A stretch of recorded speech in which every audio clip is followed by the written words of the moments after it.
गायकवाड साहेब बियाणं बनवणाऱ्या कंपन्यांच्या कानाखाली वाजवायला एकदा येऊन जा. कधी कधी तर फवारणीमध्ये सुद्धा भेसळ निघते. गायकवाड साहेब त्यांच्याही कानाखाली वाजवायला एकदा येऊन जा. माझा बाप पीक तयार करतो, पीक विकायला जातो. ज्या रस्त्यानं जातो ना, ती रस्ते सुद्धा निकृष्ट दर्जाचे तुम्ही बनवलेली असतात. जी कोणी निकृष्ट दर्जाची रस्ते बनवतं ना, त्यांच्या खानाखाली वाजवायला गायकवाड साहेब एकदा येऊन जा. अवकाळी पाऊस पडतो, उभं पीक सडतं. गायकवाड साहेब तुम्हाला आदल्या दिवशीची भाजी दिली त्याचा आंबट वास आला. त्या वासापेक्षा सडलेल्या पिकाचा वास काही पटीनं गंध येतो, खराब येतो, निकृष्ट दर्जाचा येतो.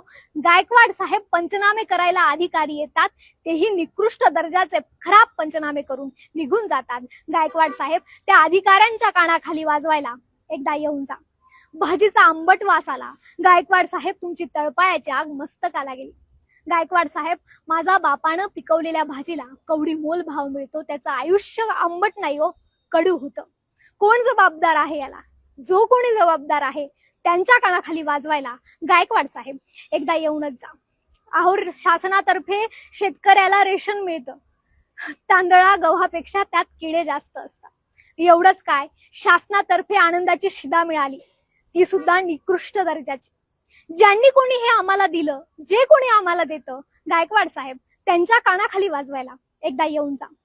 अहो, आम्हाला भली मोठी आश्वासनं दिली जातात, भले भले शब्द दिले जातात, आणि निवडणूक झाली की वचननाम्यात सुद्धा भेसळ केली जाते, विसरलं जातं. गायकवाड साहेब, अहो तुम्हाला कालची भाजी दिली म्हणून संताप झाला. गायकवाड साहेब, आम्हाला कालचे दिलेले आश्वासनही दिली जात नाही. गायकवाड साहेब, जे कोणी लोकप्रतिनिधी आहेत ना, त्यांच्या कानाखाली वाजवायला एकदा येऊनच जा.